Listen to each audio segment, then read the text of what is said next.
My name is Misty Jones. I work for the Liquor and Cannabis Board, and I am program manager for the mandatory alcohol server training program as well as the responsible vendor program. The mission of our agency is to promote public safety and trust through fair administration, education, and enforcement of liquor, cannabis, tobacco, and vapor laws. At the Liquor and Cannabis Board, we license and regulate the production, distribution, and sale of alcohol, cannabis, tobacco, and vapor products. So any business that is involved in any of these activities will need a license from our agency. Once licensed, our Enforcement and Education Division plays an important role by continuing education to licensees on the laws and regulations of their license, as well as changes that might occur with new legislation. When the Small Business Liaison team receives a question from a small business owner or a potential business owner, and it involves questions around liquor, cannabis, tobacco, or vapor regulations, they forward that information, those questions to me. And I either assist those individuals and provide them with guidance, or I direct them to the right people who can best answer their questions. The best part about the workshops is just being able to assist people face to face. We have a lot of licenses available, and so being able to listen to somebody's unique business concept and be able to navigate them towards the right license type that might best suit their needs, or give them a few different options and let them choose which is best for them. Workshops, I share the role of the Liquor and Cannabis Board. A lot of people approach me and they aren't quite sure what our agency does, so I share with them about how we license and regulate alcohol, cannabis, tobacco, and vapor products. I also share information about the licensing process, how to apply for a liquor license, and the steps to receive a license. I also share information on how to apply for a liquor license along with the licensing steps, a description of the license types available, their requirements and regulations, and the cost of those licenses.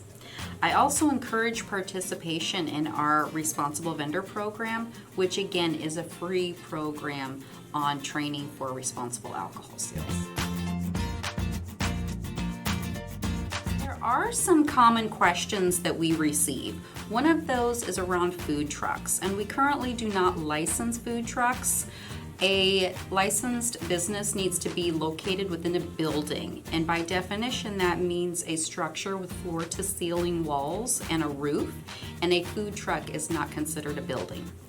We also get questions about mobile businesses that might move from one location to the next on a daily basis.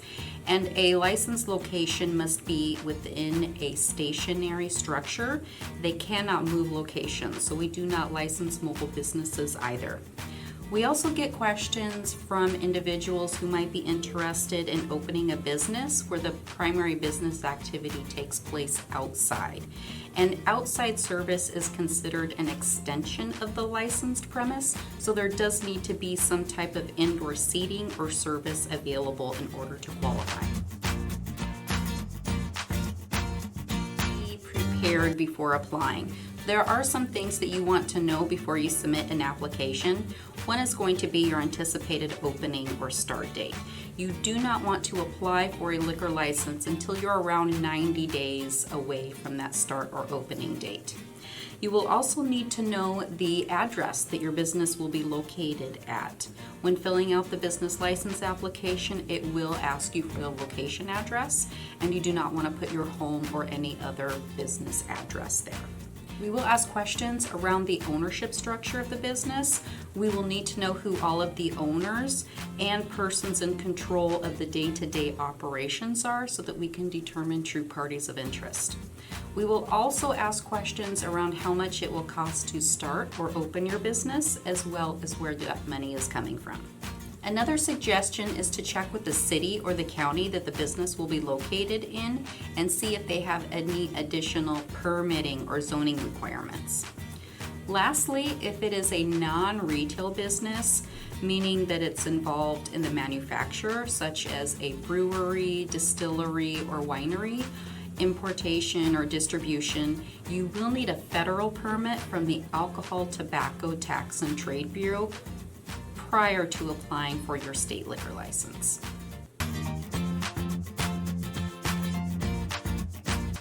Our agency has a lot of great services available, and one of those is interpretation services. If you wish to go through the licensing process in a different language, when filling out the Master Business License application, you can note your preferred language. Once our application is received and assigned to a licensing specialist, that individual will have access to interpretation services and will be able to assist you in that language. We also have many of our forms available in Korean and Spanish. We have a lot of great information on our website. We have what we call a guiding light. It's a licensee's starter guide, and it will walk you through the step-by-step process of how to obtain a liquor license.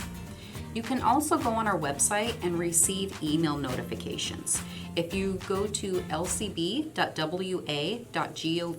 a box will appear where you can enter your email address and then select which type of information that you would like to receive future notifications on from the board. That one thing would be that we are here to help. With over 40 licenses and permits available to choose from, the options can get pretty complicated, especially when each has its own set of requirements and regulations. So let us help you. You can call our customer service line at 360-664-1600. Let our customer service representatives know what kind of business that you're interested in, and they can give you some further options.